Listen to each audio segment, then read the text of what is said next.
and welcome to The Explainer. You know that feeling when you're staring at a sentence, wondering if you should use have been doing or have done? Well, if that's you, you are in exactly the right place.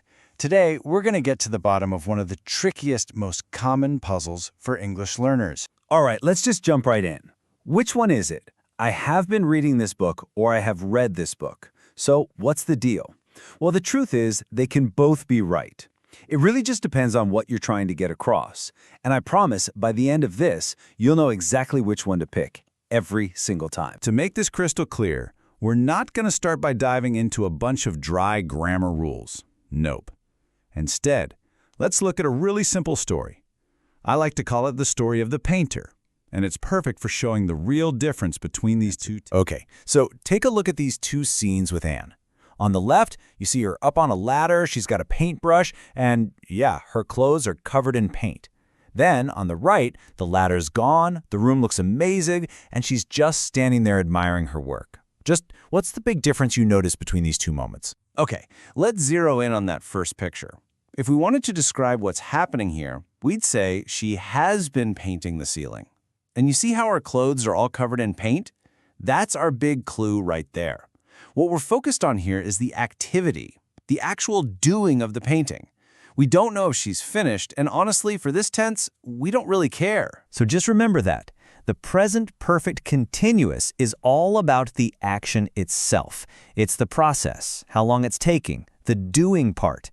The evidence of the activity, like that paint on her clothes, that's what we're talking about here. All right, now let's shift over to that second picture. Here, something has changed. The ceiling was white, but look at it now. It's blue. Something is finished, so we say she has painted the ceiling.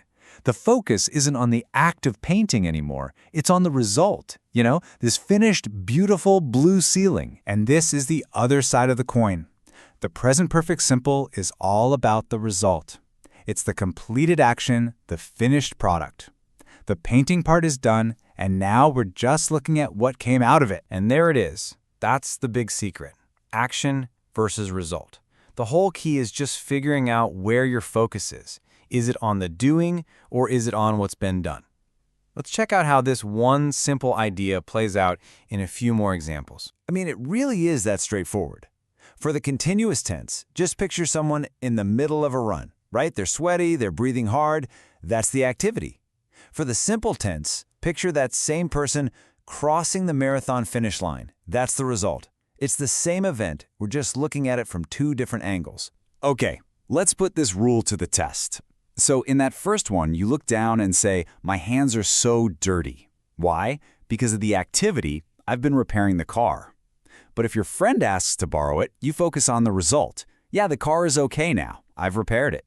See? Same with the next one. She's been smoking too much lately is about a recent habit, an activity. But somebody has smoked all my cigarettes, well, that's about the result, an empty packet. It just clicks once you see it, right? All right, so this whole action versus result thing, it's not just for making statements. It's also your secret weapon for asking the right questions. And this is actually where it gets super practical for your everyday conversations. Let's break this down. Think about it. When you ask how long, you're really asking about the duration, the ongoing activity, right? So you use the continuous. How long have you been reading that book?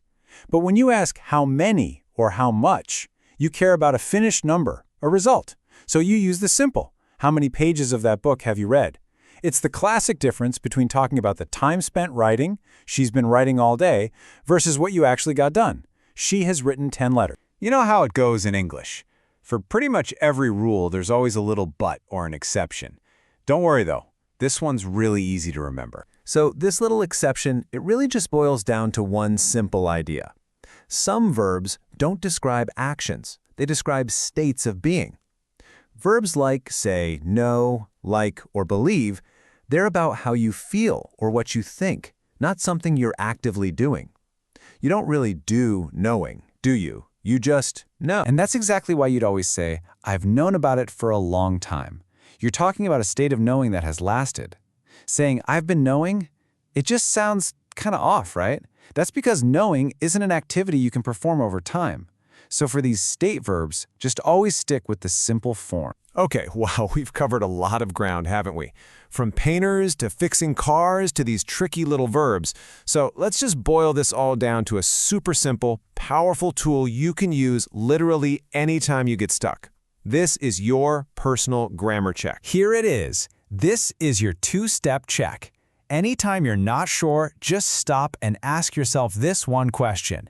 Am I focused on the ongoing activity, or am I focused on the finished result? If it's the activity, you use continuous. If it's the result, you use simple. That's the whole game. Is it the action, or is it the result? And just like that, the puzzle is solved. The difference between I have been reading and I have read isn't a mystery anymore. It's a choice that you get to make, depending on what you want to say. You now have the key to unlock a whole new level of precision and confidence in your English. So the only real question left is, how are you going to use it?